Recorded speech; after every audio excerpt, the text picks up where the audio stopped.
What's up, guys? I'm over here in Nature Park. A few years ago, longer than a few years ago, it's been about 6, 7 years, almost 7 years. No, it was the end of 2019, and I was on like 4 different psychiatric drugs at once, and I was on them because I thought I committed the unpardonable sin, and I was really seeking God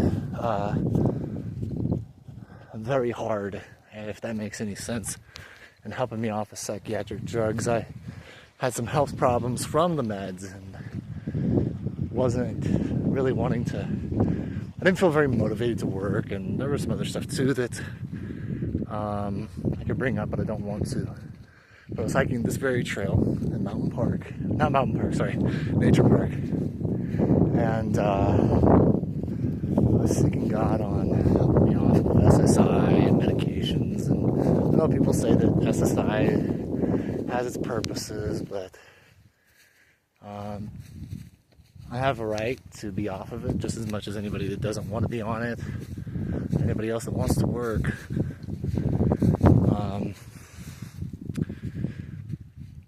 But a little muddy. But that's okay. These are work boots anyway. So I was praying to God real heavily.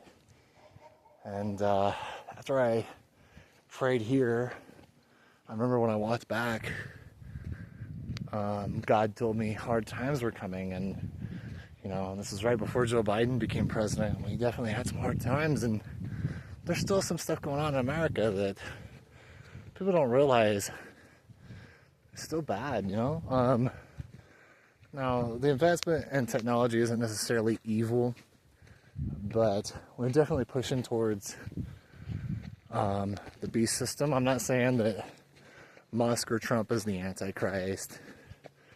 I think people who say that, I think you're wrong. The Bible doesn't say anything about somebody being an American. In fact, America's not in Bible prophecy or end-time Bible prophecy, but that's not what this is about. So I went home and I was seeking God still on helping me off of medications and stuff like that, and getting off of SSI and helping me overcome the blasphemous thoughts and thoughts that I committed the unpardonable sin. And so at home, when I was praying about it, God told me to read John 15:5. And so, John 15:5, that's where Jesus said, "I am the vine, you are the branches. He who abides in me shall bear much fruit, and without me you can do nothing." I might not have quoted that perfectly, but immediately I turned on the TV, and if you work with Jimmy Swaggart Ministries, or if you're familiar with them, you'll know who Jimmy Swaggart is. Turned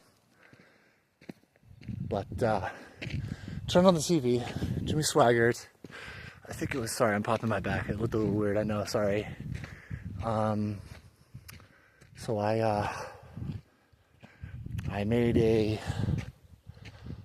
turned on the TV right after reading John 15:5. I believe God wanted me to. And Jimmy Swaggart is studying on John 15:5 on Sun Life Broadcasting Network with, I think, Bob Cornell, and I believe Dave Smith may have been on there. And then, so they were studying John 15. I think they were discussing verse 5.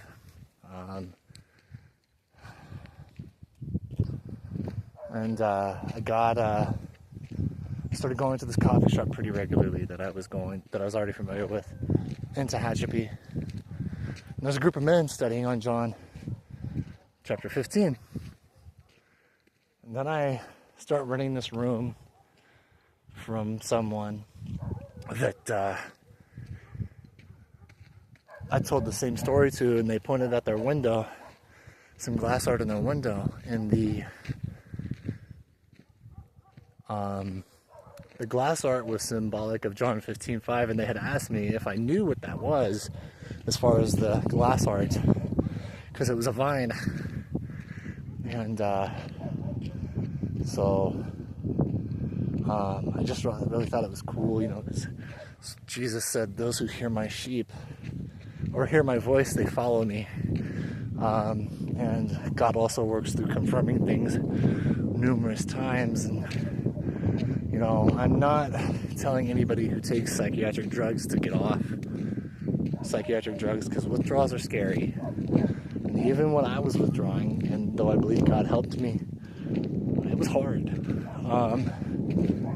And I was taking those meds for a spiritual reason. Or if somebody's listening to this and you think that God can't forgive you and that you're on your way to hell, you know, maybe that is true if you're not saved. But if you feel like there's no hope for you, I want you to know there is hope for you. Jesus said that whoever calls upon his name shall be saved, and that no one will, well, the Apostle Paul said that, but Jesus said that he would never turn anyone away who comes to him. So I just wanted to discuss that. You know, I know there's a lot of stigma, though, on people who take psych drugs, or even other Christians who say that God talks to them. And shame on you if you say that God doesn't talk to people still to this day. Yeah, so anyway, guys, I really love this trail. I think it's awesome. I had a beautiful memory here where God was telling me, you know, hard times were coming. And, you know, I know Donald Trump is president, and I voted for him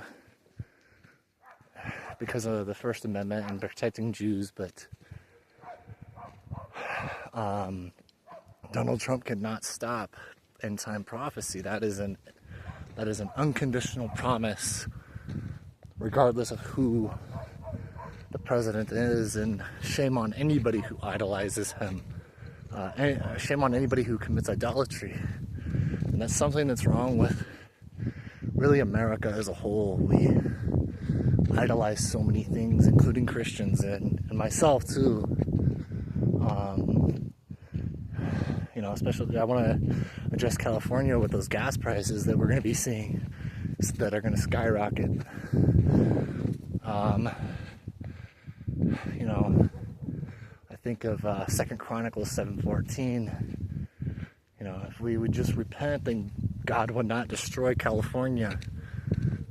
And I think the higher gas prices, I truly believe this, the gas prices will cost so much more.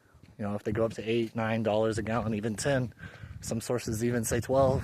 You know, it would be like a domino effect. It would ruin a lot of things. I hope I'm wrong, but gas prices are expected to go up. And if we think Joe Biden's run as president was bad, the stuff going on in California, more particularly, will be worse. In Exodus, in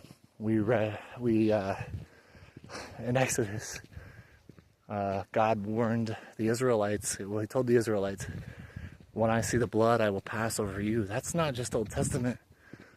That message is for America today and for the rest of the world. It's for Christians, and that's for the lost. That's for me.